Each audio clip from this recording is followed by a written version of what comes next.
Siyabingelela emagumbini omhlaba, sithi abantu mabaphile. NguDlozikhulu okhulumayo, inkanyamba ezikhwata amanxeba. NguDlozikhulu umnkantsho obomvu.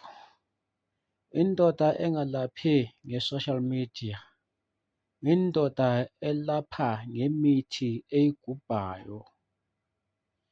Indoda elapha ngemithi ehambela emazweni iyogubha.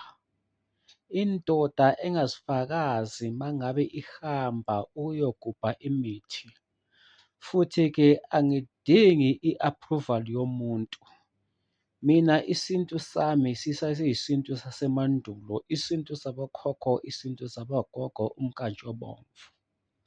Ingonyama eshelezayo konke amagumbi omhlaba ihlonipha abantu, ingaziphakamisi futhi.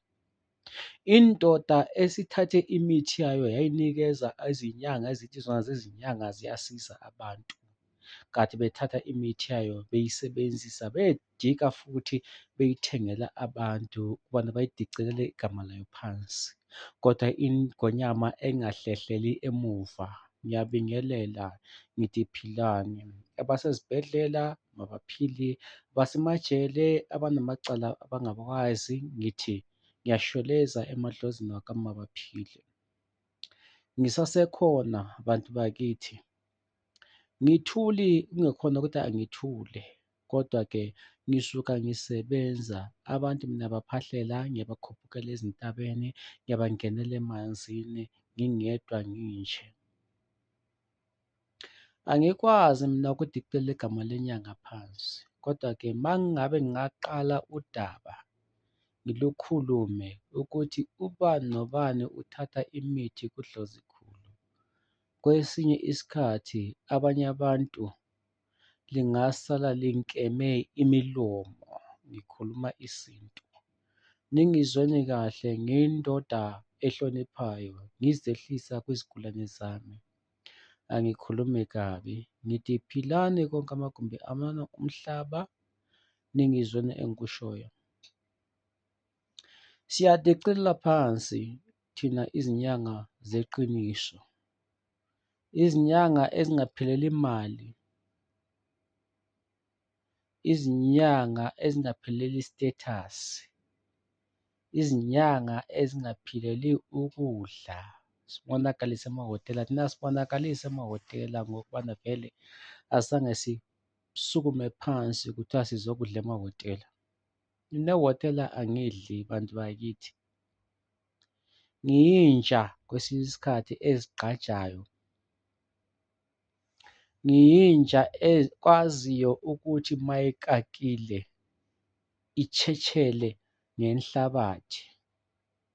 Angiyona nja etshentshela ngethishu. Ngiyazi abantu bazothi ngiyathukana. Inja vele ayitshentsheli ngethishu. Angeke ngithi uma ngiphethwe ikaka mina ngithi ngizolinda ithoyilethi. Mina ngiyakwazi ukukakela egangeni futhi angeke ngizirekhode noma ngikakela egangeni. Ngalisho nasemandulo ukuthi mina uma ngifike emzini wakho ngizokusiza, noma ngabe kuthole usidla ukhabishi ongenamafutha ngiyadla nawe. Ngayisho futhi le ndaba yokuthi ungathi ngoba nguDlozikhulu ngizokusiza uhambe uyongibhukela ehhotela. Ningizwe kahle bantu bakithi, angilwi namuntu, kodwa ngiqondisa isintu. Mina ngiyakwazi ukuphila ku-one room. Yingoba vele ngiyakwazi ukuthi isintu siphuma endlini yomdaka. Mina umama ongikhulisile wesiza abantu ehlala endlini yomdaka. Yikho lengibona kwesinye isikhathi uma ngabe ngithi ngihambile ngiye kwelakithi, ngiyabe sengifuna ukuyanyathela endlini yomdaka ekamama wami, le ayesizela khona abantu bephila. So yingakho ngicela lingathathi izinto